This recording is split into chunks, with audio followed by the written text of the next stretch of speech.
네, 우리 말씀 같이 보겠습니다. 요한복음 6장 1절에서 15절까지 말씀입니다. 요한복음 6장 1절에서 15절까지 말씀입니다.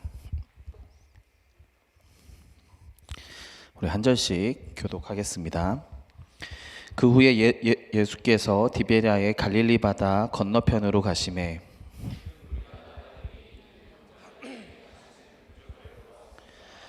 예수께서 산에 오르사 제자들과 함께 거기 앉으시니 예수께서 눈을 들어 큰 무리가 자기에게로 오는 것을 보시고 빌립에게 이르시되 우리가 어디서 떡을 사서 이 사람들을 먹이겠느냐 하시니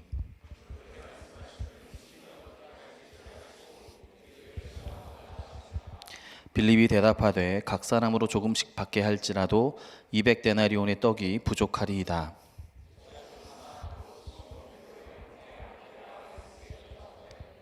여기 한 아이가 있어 보리떡 5개와 물고기 2마리를 가지고 있나이다.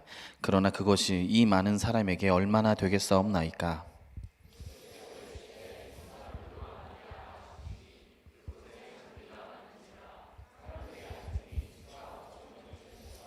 예수께서 떡을 가져 축사하신 후에 앉아있는 자들에게 나눠주시고 물고기도 그렇게 그들의 원대로 주시니라.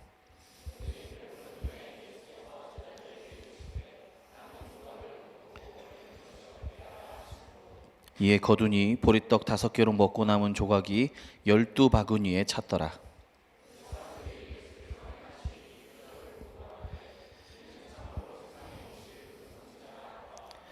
함께 읽겠습니다. 그러므로 예수께서 그들이 와서 자기를 억지로 붙들어 임금으로 삼으려는 줄 아시고 다시 혼자 산으로 떠나 가시니라.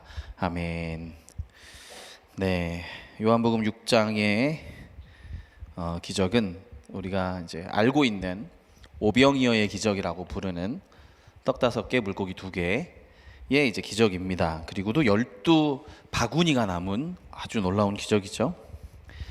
대학 때 미국의 이제 이름밖에 생각이 안 나세요. 브라이언이라는 미국계 한국 목사님이 한국계 미국 목사님이 어쨌든 오셔서 말씀을 전하셨어요. 이분이 이제 모태신앙이 아니고 목회기 이제 나중에 예수님을 믿고 뜨거운 마음으로 목회의 길을 걷겠다 그러시고 이제 미국에서 개척하시고 공부하시고 이제 그런 분이셨어요. 그런 분이신데 이분이 이제 하루는 이제 이렇게 원래는 안 믿는 사람이었기 때문에 늘 맨날 기도하는 게 하나님 성경에 나온 기적들을 다 하나님 보여주셔야 됩니다. 이제 이런 기도를 했다는 거예요. 자기는 그래야 하나님 믿습니다. 저는 근본이 없습니다. 이거 해주셔야 됩니다. 이제 이러면서 하신 거예요. 전교인 소풍을 가기로 했어요. 없는 살림이지만 최대한 이제 인원수보다 넉넉하게 소풍 가니까 샌드위치를 준비를 해놓으신 거예요. 전교인 소풍 간다니까 또 교인들 중에 몇몇 분들이 자기 친구를 또 데리고 온다고 이러잖아요. 그래서 이 출발하려고 딱 봤더니 인원이 생각보다 많은 거예요. 여기 이제 제가 10몇 년 전이라 정확하게 기억은 안 나는데 뭐 이제 이런 거예요. 예를 들면 교인이 10명이에요. 10명이서 이제 소풍 가려고 넉넉하게 샌드위치를 14, 5개 정도 준비한 거예요. 그렇게 가면 넉넉하잖아요. 2개씩 먹는 사람도 있고 이렇게 넉넉하게 가는데 친구를 데리고 왔는데 친구가 한 18명쯤 온 거, 그러니까 8명쯤 더 와서 18명쯤 간다고 생각해 보시면 될 것 같아요. 그러면 못해도 2개, 3개 모자르잖아요, 이게. 이 목사님 사모님은 계속 소풍 내내 걱정이 점심시간이었다는 거예요. 막 레크레이션 하고 막 뭐 무슨 얘기 아무 말을 하더라도 머릿속에는 나 모자르면 어떡하지? 하나님 넉넉하게 채워주세요. 모자릅니다. 주님께서 채워주세요. 이런 기도만 속으로 계속하고 걱정한 거예요. 딱 이제 점심시간이 딱 된 거예요. 샌드위치를 가운데 펴놓고 이제 이야기하면서 미국 스타일 아시잖아요? 몰라요? 가운데 이렇게 놓고 먹으면서 이렇게 막 얘기도 하고 어떻게 하는데 얘기하고 하지만 목사님 시선은 항상 여기 샌드위치 몇 개 요거 보고 있는 거예요. 뭐 음료수 먹고 막 하는데 목사님 사모님은 이제 샌드위치 못 먹고 음료수만 홀짝거리면서 저것만 보고 있는 거예요. 그런데 이상하게 이제 거의 다 끝나가고 어떤 사람은 2개 먹어도 돼요. 예, 그럼요. 넉넉합니다. 이제 이러면서 2개씩 먹고 막 이렇게 했는데, 다 먹고 이제 끝날 때 됐는데 여전히 좀 이렇게 남아 있는 거예요. 쌓여 있는 거예요. 그래서 결국 목사님 사모님도 먹고 사람들 먹으라는데 안 먹고 그래서 싸가고 놀라운 일이 그거를 오병이어 기적이라고 하시더라고요. 제가 듣고는 제일 처음 생각난 게 이거 그 군대에서 수통에 든 그 아름다운 미담 있잖아요. 잘 몰라요? 수통 물병에 뭐 군대원이 10명이 있었는데 막 너무 목이 마른데 물병이 하나밖에 없어가지고 다 먹는데 뭐 다 먹고 10번째 사람이 먹는데 물이 그대로였더라. 이 뒤에 사람 생각해서 물을 안 먹었다. 그런 게 아니고요. 샌드위치를 다 먹었는데 그랬대요. 여러분 여기서 이렇게 하시면 안 돼요. 예수님이 좀 더 세거든요. 예수님은요 보리떡 5개, 물고기 2개로 5,000명이 먹고 12바구니가 이만큼씩 남은 사건이에요. 왜냐하면 그거를 겪은 이제 이스라엘 사람들의 반응이 다른 복음서보다는 요한복음이 좀 더 격하게 나오거든요. 그것들을 한번 보시면 오늘 이야기가 좀 쉽습니다. 보리떡 5개면 이게 이렇게 어떻게 생겼냐면 또띠아처럼 생겼어요. 얇은 빵 넓게 이렇게 생긴 거, 피자 도우 같은 느낌의 그런 게 있어요. 제가 이스라엘에 여행 갔을 때 한국 목사님이랑 한번 아침에 뭐 장을 보러 같이 가자 그래서 이제 같이 갔는데 아침마다 이만큼씩 사오시더라고요. 이렇게 동그란 거 이렇게 이만큼씩 사가지고 이렇게 가시더라고요. 그 냄새 되게 좋아요. 근데 5개 먹어서는 조금 그렇습니다. 부족합니다. 이게 이제 그래서 그걸 콩을 갈아가지고 올리브유 해서 찍어 먹거나 아니면은 이제 뭐 이렇게 싸 먹거나 뭐 그렇게 하는 건데 이제 다른 목사님, 영국 목사님이랑 유대 광야를 한번 가자 그래서 잠깐 가는데 그 빵을 싸가더라고요.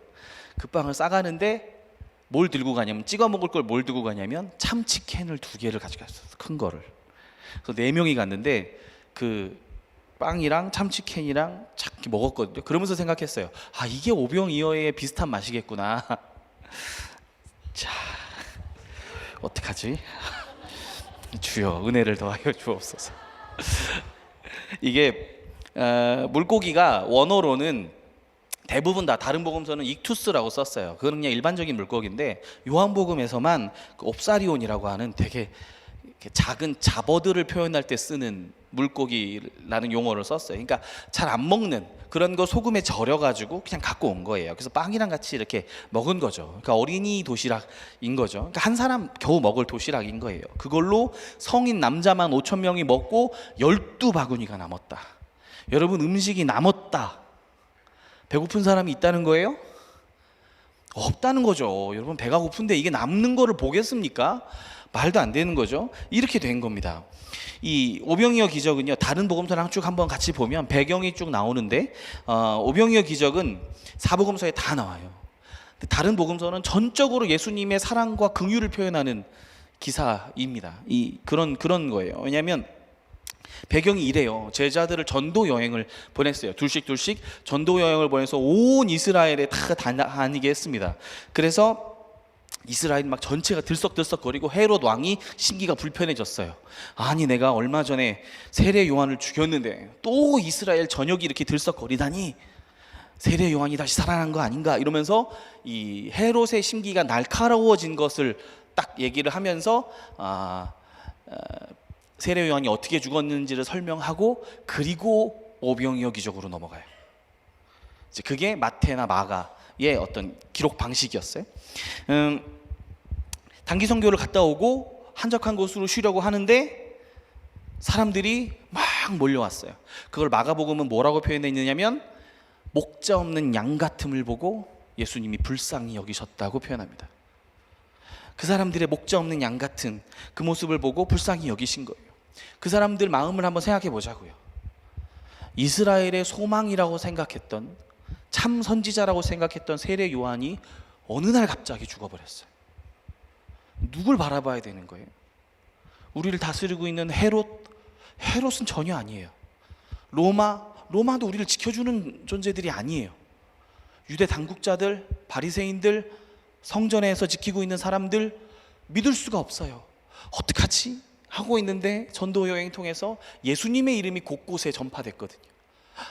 예수님이라면, 저분이라면 우리 민족의 희망이 되지 않겠는가? 그분이 어디 있는가 찾아봤더니 광야 저 끝에 있는 거예요. 사람들이 우르르 몰려가서 광야에 예수님 보러 간 거예요. 급하게 도시락 싸가지고 막 간 거예요. 그 사람들의 마음을 오는 것을 보시고 예수님은 저 목자 없는 양 같음을 보시고 불쌍히 여기신 거예요.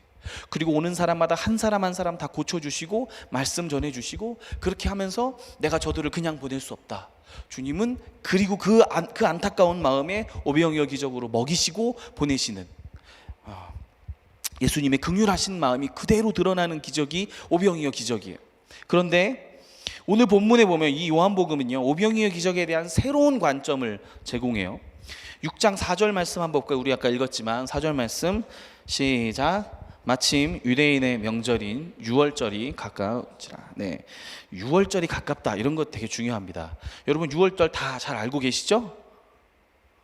모르실까봐 유월절에 대한 귀한 교육 영상 하나 보겠습니다.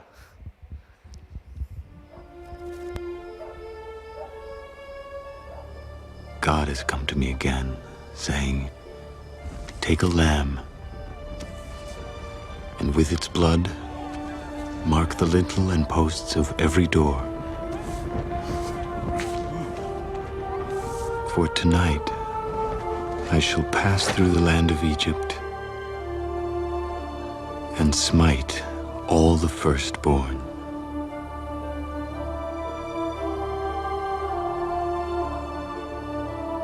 But when I see the blood upon your door,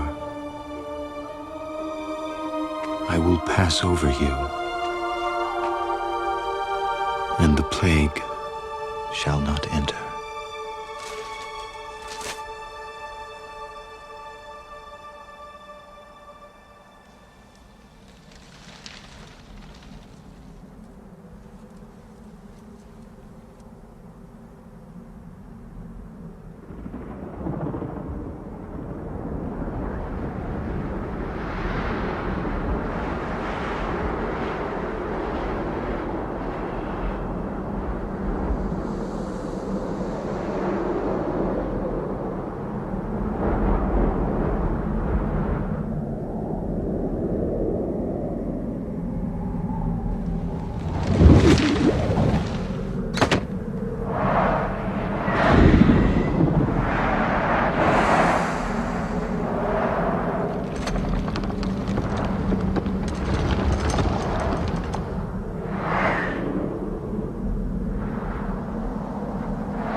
네, 여기까지만 볼까요?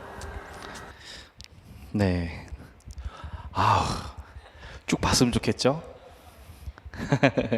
저게 이제 유월절에 대한 어떤 그러니까 저 아주 이미지화돼서 잘 표현된 거라고 생각해서 한번 같이 봤습니다. 첫째 아들이 다 죽는 거예요. 이게 이 이스라엘 사람들이 애굽 땅을 탈출하면서 있었던 10가지 재앙 중에 마지막 재앙이 저 장자의 죽음이었는데, 그날을 기념하는 절기가 유월절이에요. 그런데 원래 그 첫째 아들이 다 죽는 거거든요. 맏아들이 다 죽는 거예요. 근데 맏아들은 전체 가족을 대표해요. 그래서 사실은 전체가 다 죽은 거예요. 이스라엘도 근데 여기서 다르지 않아요. 이스라엘도 그날 전체가 다 죽은 거예요. 원칙적으로는. 왜냐하면 장자 대신에 어린 양이 죽었을 뿐이죠. 그래서 10번째 재앙을요, 재앙이라고 부르진 않고 조금 특별하게 부른다고 한다면 심판이라고 볼 수 있어요. 왜냐하면 이렇게 차별이 없거든요. 앞에 거의 어떤 9가지 재앙들은 이스라엘 사람들이 사는 땅에는 영향이 없었어요. 개구리가 막 나오고 막 병이 걸리고 흑암이 있고 이런 것들, 역병이 돌고 우박이 내리고 이런 여러 가지 파리나 메뚜기 이런 재앙들은 이스라엘 사람들이 사는 땅에는 없었고 이집트 사람들, 애굽 사람들이 사는 땅에는 가득했어요. 그냥 하나님이 알아서 구별해서 재앙을 내리셨거든요.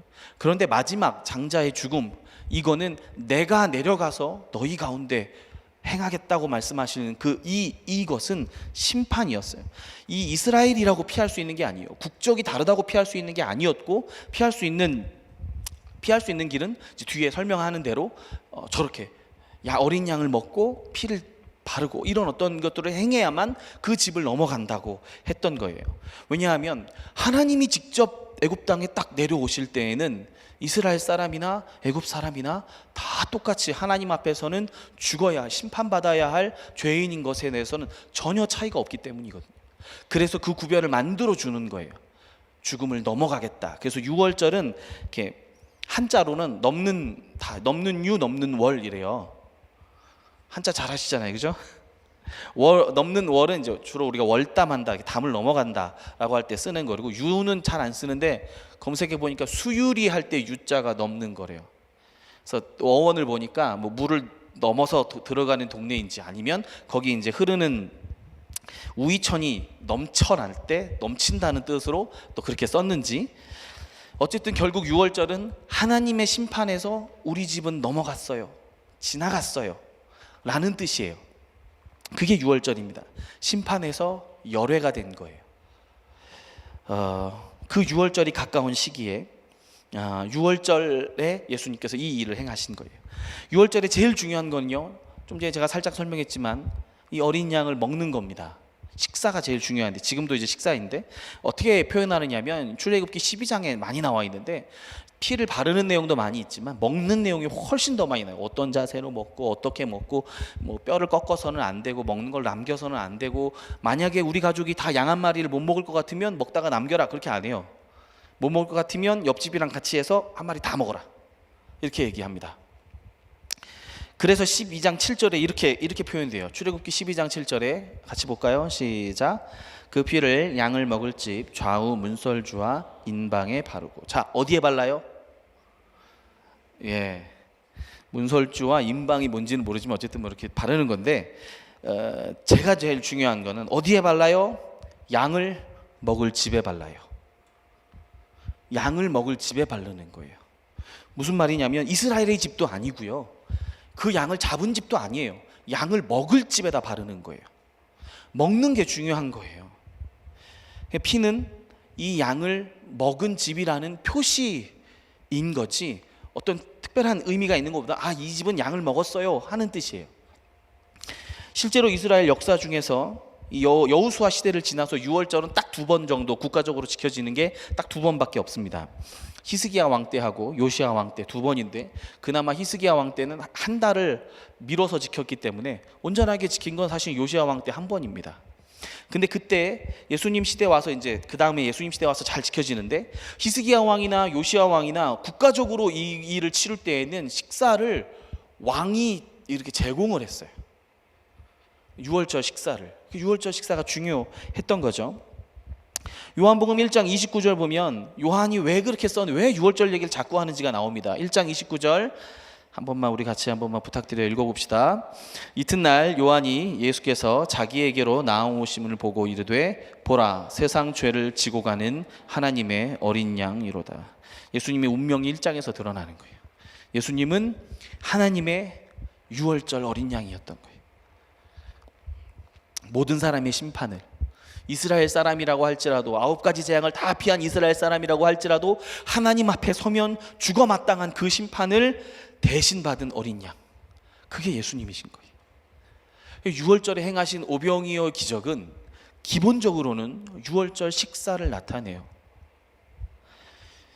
왜냐하면 설명을 안 하니까 여러분이 싸늘했던 것 같아요. 왜냐하면 이후에 이제 이 사람들의 반응 두 개가 나오고, 우리가 맨 마지막에 읽었던 14절 15절을 보면 반응 두 개가 나오는데, 하나는 뭐냐면 마지막 절에는 우리가 읽었던 15절에는 예수님을 왕으로 삼으려고 하는 해프닝이 벌어져요.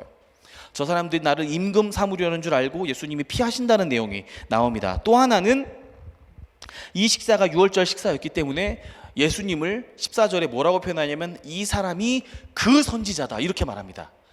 그 선지자. 그 선지자는 뭐냐면 신명기 18장 15절에 이 선지자입니다.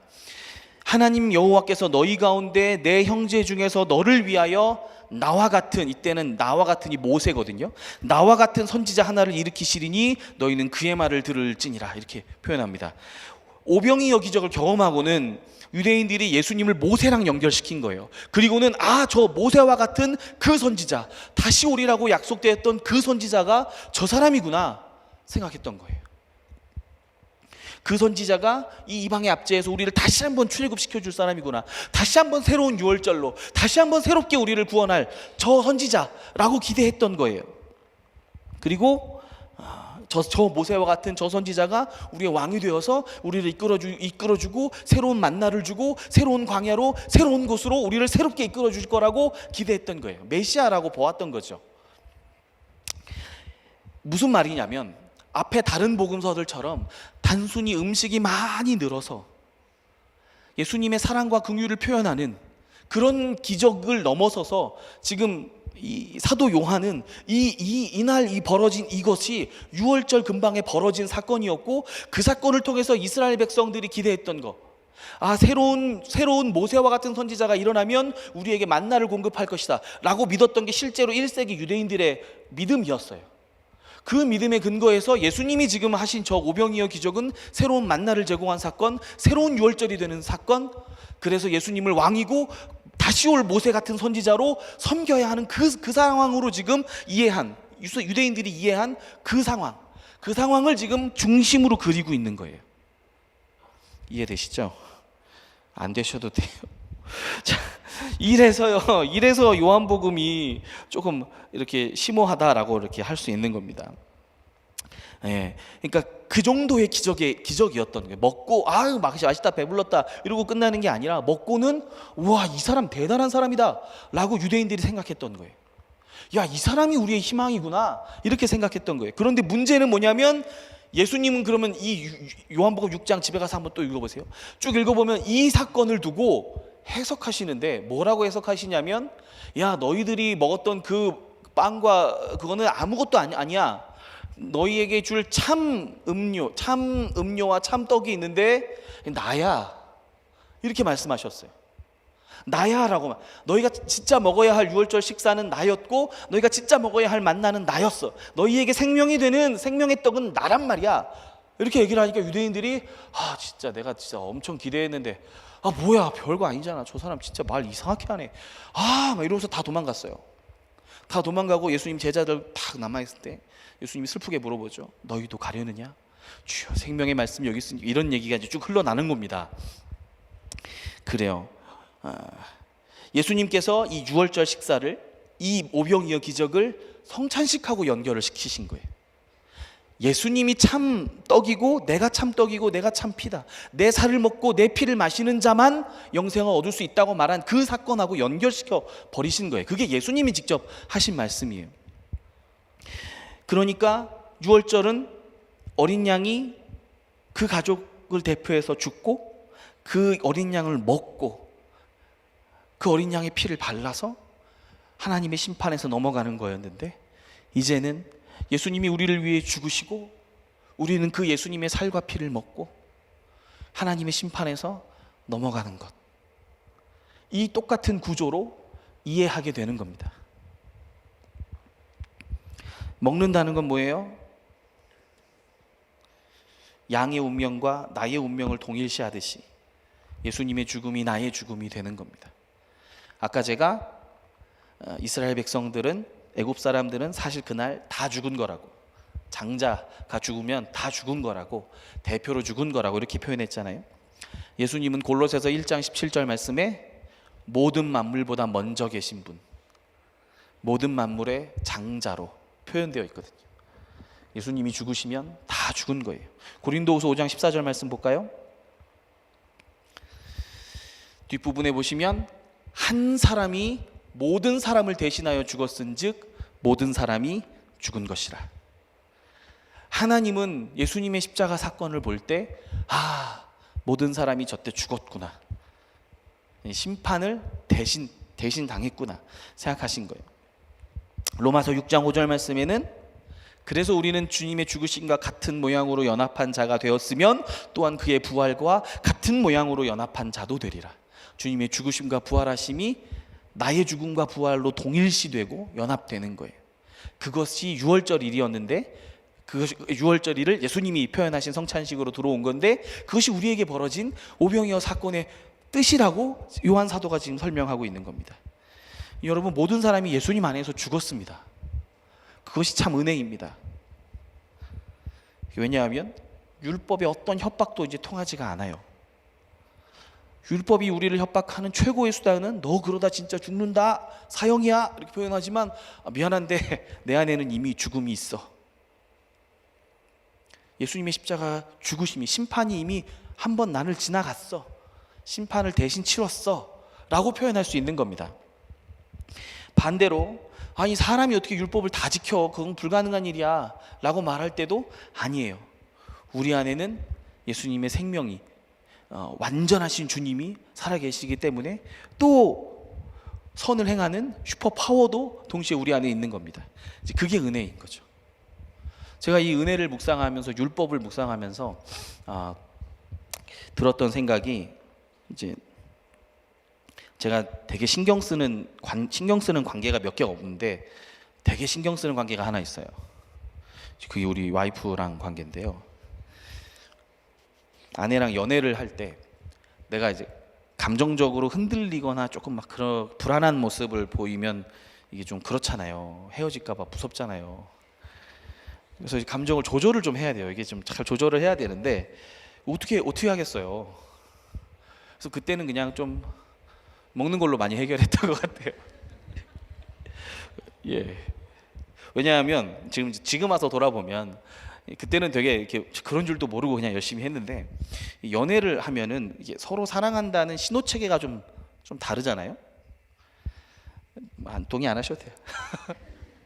이게 내가 뭐 말로 사랑한다 어쩐다 표현할 수는 있는데 그게 상대방의 언어로 표현되면서 내 생활 전체가 어떤 그 시그널을 보내는 데 사용되는 데까지는 좀 오래 걸려요, 시간이. 이해가 되시면 괜찮아요. 너무 빨리 넘어갑시다. 우리 와이프는 어떤 스타일이냐면 시간 전화하고 문자하고 그런 걸 되게 좋아하고, 옷이나 이렇게 화장품 살 때 같이 옆에 있어주고, 그래서 같이 고민도 들어주고, 이게 나을까 저거 해야 할까, 그 나한테 물어보는 게 의미가 있는지는 모르지만 같이 그냥 있어주는 거예요. 있어주고 아프면은 또 찾아가서 아프냐 그러고 막 또 신방해주고, 남자친구가. 전 그런 게 잘 안 되는 거예요. 이제 그렇게 살진 않았던 거죠. 제가 이제 대학 때는 뭐 저는요 아프면 혼자 약 먹고 집에 쉬었거든요. 뭐 전화하고 이런 스타일이 아니었어요. 그러니까 이제 그런 거 있잖아요. 뭐 이건 우리 얘기가 아니지만 일반적으로 남자친구가 이제 여자친구가 실제로는 뭔가 기분이 상해서 나 일찍 집에 들어갈 거야 이렇게, 아니 왜 이렇게 일찍 가? 아니 몸이 안 좋아. 그리고 집에 들어가면 그래 얼른 가서 쉬어 이렇게 남자들이 얘기하잖아요. 예, 그러시면 안 된다는 거예요. 예. 무슨 말이냐면 제가 우리 와이프랑 관계가 되게 중요하고 소중하고 내가 잘 보이고 싶고 사랑하고 좋아하고 그러지만 제 딴에는 삶의 드라이브가 세게 걸리는 거예요. 이게 내 삶을 최선을 다해 바꿔야 된다는 생각이 드는 거예요. 이렇게 익숙한 삶을 변화한다는 건 되게 대표적인 스트레스 상황이거든요. 모든 일에 최선을 다해야 되는 거죠. 뭐 대단한 것도 아니고 몇 개의 습관을 바꾸는데도 그래요. 근데 문제는 이제 여기서부터가 이제 은혜와 관련돼 있어요. 문제는 제 딴에는 그렇게 열심히 한다고 했는데 가끔 이렇게 채점하시고 낙제를 줄 때가 있어요. 이렇게 막 실망했다고 그러고, 뭐 넌 나를 하나도 사랑하지 않는다, 나를 생각하지 않는다, 그런 식으로 말씀하시고, 속상하다는 말씀을 이렇게 하실 때가 왜 없겠어요. 당연하죠. 제가 뭐 그렇게 좋은 사람도 아니고 좋은 남편 더더욱 아니고. 당연하죠. 당연하게 그런 얘기를 하시는데 문제는 여기가 문제예요. 상대방이 그래요. 내가 속상하고 뭐 실망이고 뭐 어렵고 이렇게 그러면 상대방의 속상한 마음을 안아주고 보듬어 주려고 생각해야 되잖아요. 저 같은 인간들은 이 율법에 매여 있는 인간들은 어떻게 생각하느냐면 나만 생각해요. 내 생각만 한다고요. 내 생각만. 이게 내가 이렇게까지 노력을 했는데 받아들여지지가 않고 결국 내 그 수많은 노력들이 빵점짜리 성적표로 돌아왔구나 생각이 되면서 좌절이 되고 내가 진짜 죽고 싶다. 자기 혐오로 몰아가는 거예요. 내가 있는 거 몰라주는 것만 생각하는 거예요. 지금 저 속상하다는데. 그런 인간입니다. 한 번은 이제 이렇게 이야기하더라고요. 내가 막 그런 또 상황이 된 거예요. 또 막 내가 자기 혐오 속에서 스스로를 혐오하면서 이 세상에 막 실망이고 뭐 어렵고 뭐 이런 얘기 하는데 그래 내가 없어지는 게 참 낫겠다는 생각이 막 들면서 그런 얘기를 이제 슬쩍 얘기했더니 지혜로운 말씀이었어요. 더 잘해주면 되는 거지. 그걸 뭐 그렇게까지 생각을 해? 말씀하시는데 내가 머리를 꽉 맞은 느낌이었어요. 그렇지. 여러분 제가 좋아하는 작가 중에 브래넌 매닝이라고 하는 작가가 있어요.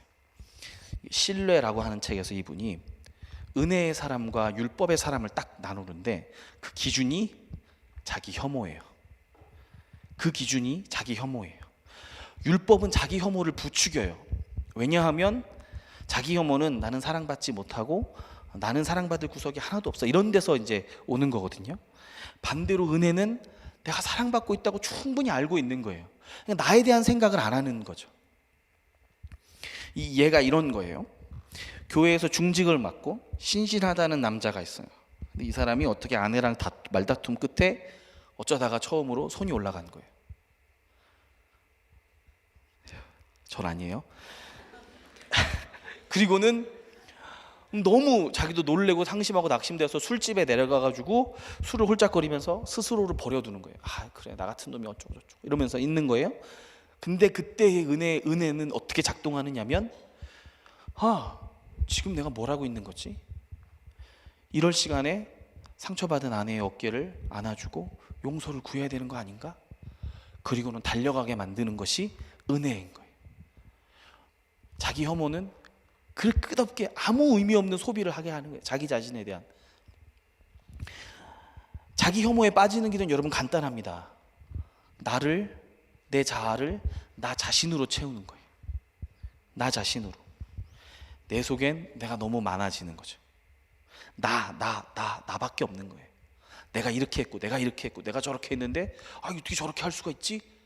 나는 뭐가 돼? 이렇게 되는 거죠. 틀림없이 자기 혐오로 돌아갑니다. 너는 왜 알면서 틀리니? 율법은 이렇게 얘기를 해요. 너는 왜 알면서 틀리니? 너는 전에는 잘했는데 왜 이번에는 이렇게 하니? 남들은 다 하는데 왜 너는 이렇게 못하니? 너는 이렇게 얘기를 하는 거예요. 반대로 은혜는요, 내 안에 실체를 받아들이고 하나님으로 채우는 거예요. 율법은 내가 틀린 걸 자꾸 지적해요. 우리는 100점을 맞으려고 노력을 해요. 지금 이제 자기 자신을 채찍질하면서 노력을 하는데 이게 문제는 뭐냐면 가상의 나를 만들어 놓고 도대체 다룰 수 없는 스코어를 만들어 놓고는 거기다가 대고 나를 자꾸 비교하는 거예요. 그럼 당연히 자기가 밑에 있잖아요. 훨씬 밑에 있잖아요.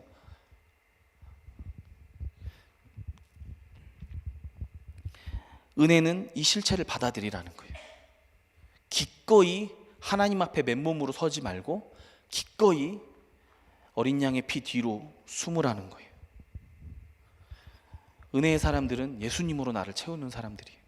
내가 연약하고 아무것도 아닌 사람임을 받아들이고 나를 사랑하시는 주님을 믿고 이미 주신 것에 감사하는 거예요. 예수님 오병이어 어떻게 하셨어요? 오병이어 그 조그만 거, 그 한 사람 먹을 거 딱 들고는 여기 지금 수만 명이 있는데 딱 들고는 축사하셨어요. 감사하셨어요. 하나님 음식을 주셔서 감사합니다. 감사할 상황입니까? 감사는 은혜를 받는 사람들의 특징이거든요. 하나 틀릴 때마다 100점짜리를 만들어 놓고 하나 틀릴 때마다 괴롭히는 게 율법이라면 은혜는 빵점에서 시작해요. 100점이 아니고 빵점에서 시작해요. 하나 두 개 맞을 때마다 기뻐하고 감사하는 거예요. 오병이어 하나하나마다 감사하는 거예요. 어쩌다가 50점 넘으면 하나님께서 일하셨다고 대단하다고 막 난리 치는 게 감사인 거예요. 제가 인생의 말씀으로 삼고 있는 말씀이 로마서 3장 10절 말씀입니다. 로마서 3장 10절에서 12절 말씀. 신구약을 통틀어서 인간은 어떤 존재인가? 기록된 바 인간은 의인은 없나니 하나도 없으며 깨닫는 자도 없고 하나님을 찾는 자도 없고 다 치우쳐 함께 무익하게 되고 선을 행하는 자는 없나니 하나도 없도다. 이게 시편의 말씀을 로마서에서 인용한 거니까 신구약을 아우르는 인간에 대한 딱 정확한 정의예요. 이 지경입니다. 인간은 이 지경이에요. 하나님 찾는 사람 없고 다 치우쳐 무익하게 되고 깨닫는 사람 하나도 없는 게 성경에 바라보는 인간이에요. 근데 여러분, 하나님을 찾아서 수요일 저녁에 여기 오셨잖아요. 누가 오게 한 거예요? 인간은 그렇게 못한다는 거예요. 우리 안에서 은혜가 일하고 있는 거예요. 우리 안에서 성령께서 일하고 있는 거예요. 여러분, 깨닫는 자 하나도 없대요. 말씀을 깨닫는 자 하나도 없대요. 근데 우리는 은혜를 깨닫고 감사하면서 말씀을 기다리고 있잖아요. 하나님의 은혜가, 하나님의 성령이 이미 아무 희망이 없는 내 안에서 일하고 계신 겁니다. 전에도 말씀드렸는데 새가족 제자훈련 하다가 너무너무 깜짝 놀랐어요. 여러분, 하나님께 받은 은혜가 무엇입니까? 그럼 뭐 이렇게 얘기를 하면, 그러나 십자가 은혜가 가장 큰 은혜입니다. 이게 이제 제 레파토리란 말이에요. 시나리오대로 제자훈련이 진행돼야 된단 말이에요. 하나님께 받은 은혜가 무엇입니까? 이렇게 물어봤더니 새신자 자매 둘이었어요. 그때 그 표정을 잊을 수가 없어요. 너무너무 감격하면서 아침에 일어나는 것부터 감사하대요. 우리 집에 엄마가 있어서 감사하고, 버스를 놓치지 않고 타서 감사하고, 바람이 또 상쾌하대네 감사하고, 햇살이 눈이 부셔서 감사하고, 뭐 직장이 있는 것만으로도 감사하고, 뭐 옆에 뭐 다른, 그럼 이제 내가 슬쩍 옆에 사람 봤죠. 이 사람 뭐 하고 있나? 그랬더니 이 사람이 박수를 치면서 공감을 하고 있는 거예요. 언니 맞아요. 정말 너무너무 감사하죠. 그게 제일 감사해요. 막 이렇게 하는데 거기다 대고 그거 다 아니라고. 십자가 은혜가 제일 크다고 막 설명하기가 내가 조금 난감했던 적이 있어요. 여러분, 우리 스스로를 똑바로 인정하는 것이 은혜의 첫걸음입니다. 여러분, 우리는 솔직해집시다. 완벽하지 못한 정도가 아니라 실수투성이 아닙니까? 성경은 우리 보고 빵점이래요. 하나도 없대요. 선을 행하는 자는 없나니 하나도 없도다. 근데 그런 줄 이미 하나님이 알고 계시는 거예요. 여러분, 천국 가는 것만 은혜로 가는 게 아니에요. 우리 삶 전체를 다 은혜로, 하나님의 도우심으로 살아가는 겁니다. 그러니 우리는 완벽해지는 법을 배우기보다는 빨리 나의 잘못과 부족함을 인정하고 하나님의 도우심을 구하는 것으로 그 길이 더 빠른 길입니다. 어떡하죠? 좀 할까? 원고대로 하려고 그랬는데 어떡하지? 자, 죄송합니다. 자, 오늘 빨리 끝낸다는 자신감이 없네요. 자, 스크류테이프의 편지에서 이런 얘기를 합니다. 마귀들이 걱정을 해요. 이 마귀들은 우리 그 사람들을 맡은 1대1로 이렇게 맡아가지고 하는 사람들을 환자라고 부르거든요. 그 책에서는. 마귀들이 모여서 걱정하는 거예요. 야, 너 큰일 났다. 야, 네 환자는 이제 그리스도인을 말하는 거예요. 야, 네 환자가 전처럼 공수표로 결단을 막 남발하지도 않고, 야, 막 어마어마한 은혜를 구하지도 않고, 야, 너 그런다면서 진짜 큰일 났다. 단지 하루하루의 유혹만 이길 은혜를 구한다고? 큰일 났다. 네 환자는 겸손해졌다. 이게 마귀들의 걱정이에요. 우리가 은혜 붙들고 살까봐, 우리가 하나님의 도우심만 바라면서 하루하루 살아갈까봐, 그게 마귀들의 걱정이라는 거예요. 로마서 5장 8절은 우리가 아직 죄인 되었을 때 그리스도께서 우리를 위하여 죽으심으로 하나님께서 우리에 대한 자기의 사랑을 확증하셨느니라. 주님은 빵점짜리 인생들, 여전히 빵점일 때, 아무런 가능성이 보이지 않을 때 자기 자신의 생명을 내어주신 거예요. 그거 구하겠다고 자기를 버리신 거예요. 왜 그랬을까요? 조선이란 나라가 언더우드 선교사님이 썼듯이 어둡고 캄캄한 땅이에요. 빛이 보이지 않는 땅이에요. 복음의 열매가 하나도 맺히지 않는 땅이에요. 그런데 하나님께서는 이 조선이라는 땅에 선교사님들을, 그 귀한 선교사님들을 낭비하듯이 쏟아 부어주셨어요. 어떤 선교사님은 들어와서 동네마다 쫓겨다니다가 굶어서 죽으시고, 어떤 선교사님들은 땅도 못 밟고 죽으시고 여러 가지 일들로 자녀를 잃고 뭐 여러 가지 일들로 하셨는데 결국 하나님은 이 나라를 변화시키시고 복음에 심으시고 열매를 거두셨어요. 왜 그랬을까요? 왜 하나님은 이렇게 낭비하는 거죠? 왜 가망성이 없는 거에 이렇게 하나님 투자하시는 거죠? 왜 우리 같은 사람들을 위해서 예수님이 죽으셔야 되냐고요? 하나 이유는 딱 합니다. 사랑 말고 무슨 이유가 있겠어요? 주님은요 우리를 아기로 보세요. 요한복음 15장 5절에는 나는 포도나무고 너희는 가지니 너희는 나를 떠나선 아무것도 할 수 없다고 말씀하십니다. 아무것도 할 수 없대요. 아무것도. 애기인 거죠. 아기 원래 어떻게 하죠? 원래 어떻게 하나요? 김승태 전도사님, 아기는 원래 어떻게 하나요? 아기는 원래 울고 짜증내고 보채고 오줌 싸고 똥 싸고. 부모가 알아요 몰라요? 알죠. 혼낼까요? 너 왜 오늘은 똥을 5번 싸? 어제는 4번 했잖아. 그러지 않는다고요. 그러지 않아요. 오히려 엄마 아빠의 기쁨은 무엇이냐면 아기가 말도 안 되는 말을 했어요. 웅얼웅얼했는데 엄마라고 했다고. 엄마라고. 애가 어떻게 하다가 풀썩 주저앉았어. 오늘 걸었다고. 오늘 걸었다고. 이게 부모들의 시선이란 말이에요. 하나님이 우리를 이렇게 보고 계시단 말이에요. 하나님이 우리를 바라보는 시선이 딱 이래요. 내가 6월절 어린 양 할게. 내가 그거 대신 책임질게. 그러면서 우리의 어설픈 걸음마를 응원하시는 분이 우리 주님이십니다. 저는 탕자의 비유 하나만 나누고 마치려고 해요. 이 은혜에 대해서 묵상하다가 탕자의 비유는 원래 아버지 사랑을 묵상하는 거였거든요. 그런데 이 탕자를 묵상하게 되더라고요. 탕자가 은혜의 사람이었구나 생각하게 되었어요. 탕자는요, 얘기 다 아시죠? 건너뛸게요.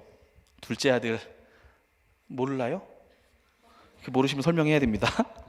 이런 거예요. 아들이 둘이 있었는데 둘째 아들이 아버지한테 가서 아버지 안 돌아가셨는데 아버지 유산을 좀 미리 땡겨주세요. 죽은 걸로 할게요. 그리고는 유산을 받아가지고 먼 나라에 가가지고 막 흥청망청 쓰고는 다 써가지고 빈터터리가 된 다음에 돼지 사료를 뺏어 먹다가 이래서는 안 되겠다. 내가 여기서는 굶어 죽겠다. 아버지 집에 가서 종으로라도 받아달라고 해야지. 그리고 이제 연습해 갑니다. 아버지 저를 용서해 주, 저를 종의 하나로 받아주시고 어쩌고 용서 딱 해서 딱 가는데 동네 들어가자마자 아버지가 저기서 막 뛰어오면서 와라 끌어안으시더니 아버지 제가 아니 그만 우리 아들이 돌아왔다 잔치를 열어라 이러면서 반지를 이런 내용입니다. 이런 내용이에요.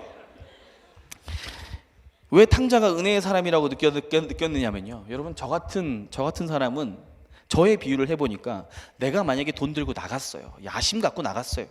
근데 망했어. 쫄딱 망했어. 다시 들어갈까? 제 이 자존심, 자기 혐오로 가득 찬 이 자존심은 성공할 때까지 절대 안 들어간다고 했을 겁니다. 이렇게 생각하면 돼요. 여러분 둘째 아들이 빵점짜리 답안지를 받아. 시험지가 빵점이에요. 빵점짜리를 딱 받았어요. 여러분 그러면 제일 먼저 아버지 얼굴이 떠오르세요? 아빠한테 도움을 구해야겠다 그렇게 생각해요? 빵점짜리 답안지를 딱 받았어요. 그러면 인생이 망했단 말이에요. 이거 아빠한테 도움을 빨리 요청해야 되겠다는 생각이 들어요? 아니면 도망가거나 속여야겠다는 생각이 들어요? 그렇죠. 아멘. 감사합니다. 고맙습니다. 도망가고 빨리 안 하면 안 됩니다. 제가 어릴 때 저희 아버지 엄한 분 아니시거든요. 어릴 때 오락실 가다가 몇 번 우리 집사님들한테 걸렸어요. 그래가지고 저희 어머니한테 걸려가지고 이제 한참 혼나면서 너 한 번만 더 가면 아빠한테 이른다. 그런데 저희 아버지 엄한 분 아님에도 불구하고 다시는 가고 싶지 않더라고요. 그런 거예요. 그런데 내가 사랑받고 내가 받아들여진다고 하는 이 사실이 상황과 관계없이 흔들리지 않고 딱 있는 거예요. 이 탕자는. 그러니까 내가 가면 종으로라도 받아주시겠지. 나를 반갑게 맞아주시겠지. 아빠한테 가야겠다. 빵점짜리 답안지 아빠 보여줘야겠다. 그런 상황인 거예요. 지금 탕자는. 이 너무 긍정적인 거 아니에요? 이꼴로 집에 갔다가 살아 돌아올 수 있을까? 그게 우리의 걱정이라면 탕자는 아빠한테 도움을 요청해야겠다. 어떻게 해도 내가 이 상황을 살아나야겠다. 그렇게 생각했다는 거예요. 완전히 실패했을 때, 완전히 주저앉았을 때 아버지를 생각한 거예요. 우리 아빠라면 날 도와줄 텐데. 우리 아빠라면 나를 종으로 받아줄 텐데. 우리 은혜의 사람이 됩시다. 솔직하게 자기 잘못과 자기 연약함을 인정하고 하나님의 도우심을 구합시다. 우리와 함께하기 위해서 유월절 어린 양 되신 예수님 뒤에 그 예수님과 함께 누리시는 믿음 다 되시기를 축복합니다. 우리 같이 찬양합시다.